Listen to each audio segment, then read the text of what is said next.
Colts named Daniel Jones as starting quarterback over Anthony Richardson. Ladies and gentlemen, Mike Florio in his kitchen is the backdrop. Now, this may have come as a surprise to many people. You know, Anthony Richardson being benched and Jones being named a starter. Who could have seen this coming? He gets to come into Indy as the presumed backup, even though I've been saying for literally months that he's going to end up being the starter. And he is playing house money. Incredible, is it not? I mean, that was in June, and in that video I said I've been saying it for months. Not shocked. All right, Daniel Jones is the perfect Shane Steichen quarterback. I wouldn't be surprised at all if Daniel Jones is pretty good this year. Indy is better today with Jones as the starter than with Richardson. Bottom line. And I wouldn't be shocked if Steichen can get what Daboll got out of Daniel Jones. Now, I'm not saying the Colts are going to make the playoffs, but right now, they have put their best foot forward. This is another cautionary tale with the whole, no, just tank. Just tank, get a top 5 pick, get a top 10 pick, get your quarterback of the future, good to go. Anthony Richardson, you know, all the talent in the world, started off hot, got hurt, been downhill from there. And that sack he took in the preseason, I've never seen so many YouTubers do a video explaining a play like that. Good God. We understand what happened, guys. Jesus. I mean, literally, I must have seen a dozen 20-minute videos explaining that he just missed the guy and didn't shift the protection. But it is what it is. Richardson he could throw. I will never forget his combine when he threw the pass and hit the ceiling. And people were like, nope, got to take him first overall. Look at that arm strength. And I was sitting here saying, no one's concerned that he missed a receiver so bad that he hit the actual structure of the building. No one's concerned that he was trying to throw a post route and he hit the freaking building. Edition of PFTPM on the decision of the Indianapolis Colts to go with Daniel Jones over Anthony Richardson as the starting quarterback, not just for week 1, but for the entire season.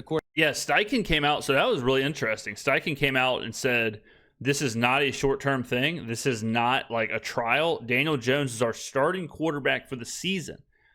Maybe it's just lip service, but that's a pretty strong thing to say. So it's brutal for Richardson. According to head coach Shane Steichen, I know this could have waited until Wednesday morning on PFT Live, and I know that Chris Sims and I will talk about it then, but this is the kind of thing that requires a little bit of an immediate reaction because it's unconventional.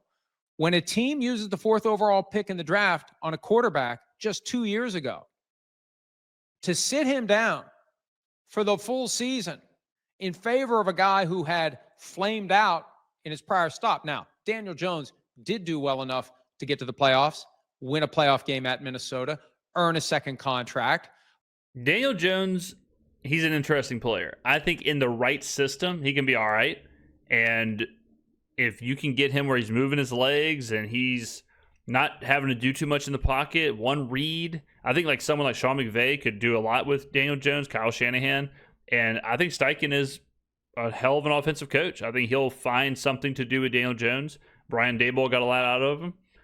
Yeah, I think it's a match made in heaven. But once it was decided they were going to move on when they had the first opportunity to do so, and they benched him for business reasons last year because he had injury guarantees for 2025, that's when it became clear that he would no longer be a member of the Giants, spent some time with Minnesota's practice squad, was on the active roster for the postseason.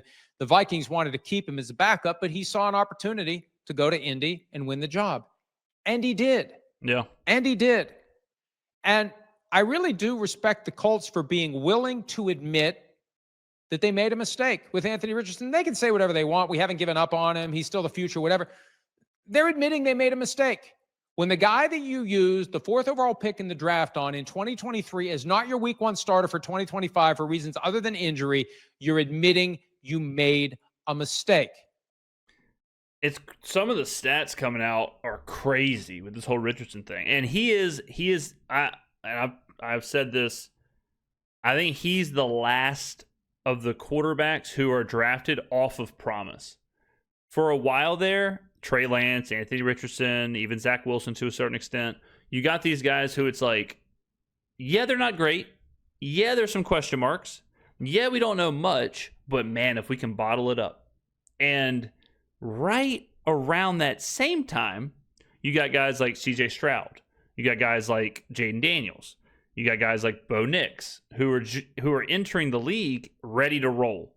And I think teams now are going to shift closer to that than let's see if we can bottle something up. I saw a stat where Richardson hadn't completed, I don't think he completed 10 passes. It's like, I don't think he completed 10 passes and a half in his entire career. There's some wild stats out there. It's amazing. Like, you look at him and Trey Lance. It's unbelievable how little football they played, how little they had under center or just at the quarterback position to be drafted where they were drafted. But they're like identical players. The promise, the athletic ability, the potential, we haven't seen it yet, but maybe we can harness it. And then both situations just kind of go awry. And I remember Richardson, his rookie year, people were putting bets on him. Respected bettors were putting bets on him to an MVP because it was like, look, this guy could have 20 touchdowns rushing, 20, 30 passing. I mean, this guy could be. And at the beginning of his rookie campaign, I think everyone thought, okay, maybe, all right, maybe there's something there. And for the Colts, this is just another spin of the door. Since Andrew Luck retired in 2019, they had Jacoby Brissett as the starter that year. They had Phillip Rivers. They had Carson Wentz. They had Matt Ryan. And they've had Anthony Richardson the past 2 years, and now it's Daniel Jones. Look, will this help Anthony Richardson be more prepared if Jones gets injured and Richardson has to play? As Shane Steichen told Richardson, you're one snap away. It's going to be on Richardson to show that he's ready to go every single week. And that's the biggest problem with being a number 2 quarterback. You have to have the same work ethic that you'd have if you were the starter. You need to understand the game plan. You need to be ready to walk in and play at any given moment. And Jones has had injuries. So, we focus on Anthony Richardson's injury history, and he's had more than a few in 2 NFL seasons. Jones has been banged up. So it could be Richardson at some point. That's how Bryce Young got back on the field. Yeah, I mean, for sure. And it's definitely not the end of the Anthony Richardson story, because just like the Bryce Young situation, albeit that's a little bit different. But yeah, Jones could be bad or Jones could get hurt and Richardson's right back in there. And then if you're good and if he shows, if he develops all of a sudden over the next month, which I highly doubt it, but yeah, then he could cement himself and figure things out. So it's up to him to take this as a learning moment and do everything he can to develop as quick as possible. And then the Colts would love if this kind of, catapulted him to being a starter again. They don't want to just punt on a 4th overall pick, but it happens. But he was the 1st overall pick in 2023, benched during the 24 season for Andy Dalton. Dalton gets injured, in comes Young, and he's a different guy. So, look, the Colts have decisions to make after this year. They'll likely not pick up the 5th-year option unless Richardson plays and plays at a high level. And we don't know how Richardson's going to react to this. He may request a trade. It's an interesting question. Would there be a team out there that would give the Colts value right now for Anthony Richardson? Probably not. I mean, why would you trade for him? The Colts just lost like all leverage possible. They just benched him. So what would a team even trade for him? A 6th? And would the Colts even would the Colts say, okay, we spent a 1st 2 years ago, we'll take a 6th for him? And then why would a team trade anything higher? I don't think there's any market out there at all. With 2 years left on his rookie contract and the opportunity to extend via the 5th-year option. I don't know. All the starting seats are taken. But is there somebody that could maybe groom him to compete next year or at some point this year? That's all TBD. For now, though, the Colts, in really the first significant decision made by new owner Carly Ursay-Gordon, who is the one that's in charge of the team. I know the 3 sisters are kind of running it together. She's the one that's running the show. And she's allowing her football people to make this decision because yeah, I mean, there's no doubt about this. This is a Shane Steichen, like, hey, man, what do you need to succeed? Who will gives us the best chance to win? And I'm sure Steichen said right now, Daniel Jones. And, yeah, kudos to the front office and whoever else is in this decision that you can swallow your pride and say, all right, we'll bench him. Whatever. We're not going to force it. San Francisco, I give them a lot of credit for that. where it's like, yeah, they could have absolutely been stubborn and said, no way. We traded all this. We drafted Trey Lance. We are absolutely not punting on this. We're like fools. What? You got to do what you got to do. Same situation here. What you don't want is a franchise, and these are so different players, but what you do not want is a franchise like Jacksonville, who you're anchored down by a bad quarterback who you are begging to be good. You are trying to trick your fan base. You're trying to trick everybody that you have your franchise quarterback when he's just been bad. You don't want to be anchored down by you don't want to say, oh, I'm pot committed. We got to play this guy. He sucks. On to the next one. And I'm not saying give up on every rookie quarterback in 1 or 2 years, but benching them, sitting them down, and saying, look, this isn't going to work, I think helps out a franchise. Too many franchises now want to say, nope, we have our guy. We have a franchise guy. Here, $200 million. We got our guy. He's our guy. There's a certain preservation element to it for Shane Steichen and GM Chris Ballard. They need to get to the playoffs this year, or who knows what's going to happen after this season. And they see in Daniel Jones a guy that gives them the consistency and the stability necessary to compete for one of the 7 playoff berths in the AFC, with the caveat that Richardson may have to play at some point. I think Daniel Jones right now is the second best quarterback in this division, because Trevor Lawrence is Trevor Lawrence, and I'll say they're the same.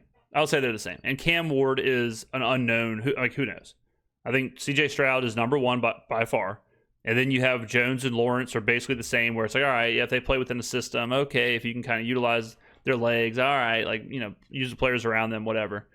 But Richardson would have been a far and away last place quarterback in this division. So even that, just going from basically the 5th best quarterback in the division to now you have close to the 2nd. If Jones gets injured. But as Steichen tells it, it's a full season decision. Yeah. It's not a week 1 thing, because usually when there's a quarterback competition, the guy that wins the week 1 job also wins the privilege of being the first guy benched. This is Jones until he's injured, as the Colts are telling it. We'll see if it makes a difference for the Colts, who have been good, but not good enough to get to the playoffs in recent years. If they get there, this Jones thing looks like a hell of a decision and a great investment of only $14 million in base pay if they get a playoff berth out of it. That remains to be seen. But we now know week 1 and beyond. It starts with a visit from the Dolphins. But beyond that, as long as he's healthy, it's going to be Daniel Jones. And a lot of questions remain about the future and the present for Anthony Richardson. We'll have more on this at PFT and tomorrow morning on an all-new edition of PFT Live. Thanks for joining. I'm kind of surprised, because all you hear is the Arch Manning Saints talk or whatever, and at a certain point, I wonder if Indy is going to overtake the Saints, usurp the Saints, as some would say, as the team linked to Arch Manning. I don't think the Colts are going to be the first overall pick or anything like that. I think the Colts are okay, but it seems like Indy having a Manning at quarterback would be more of like a storybook kind of situation than the Saints having Arch Manning. And Indy, at least in the upcoming couple seasons, are going to need a franchise quarterback. So I wonder if you'll start to hear that a little more than the Saints Arch thing. If Indy becomes a team where it's like, could Indy after this year, could they be in position to get Arch Manning? I don't know. But yeah, interesting move, good move. If you're an Indianapolis Colts fan, I think you should be pretty high, I think you can win the division. I do. Right now, Indy 4-1 basically at DraftKings to win the division. I wouldn't be tying my money up for that one. But if you're an Indianapolis Colts fan, not horrible. Not horrible at all. Maybe you can find a better way to do this. Daniel Jones, comeback player of the year. I don't know. That market's so weird. They changed how the voting and all that stuff works. Shane Steichen, coach of the year. Now, hold on a second. We might have something here. Let's see.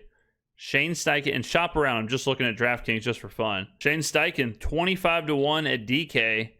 Like I said, shop around. You can probably find better numbers. I would take that over the division. I don't hate it. I don't hate taking Kellen Moore and Shane Steichen. But yeah, if Daniel Jones, this is the same thing as like Stefanski getting coach of the year for figuring things out with Flacco. But if Steichen can get things going with Daniel Jones and Indy makes noise, or if they win the division, this absolutely would be in play.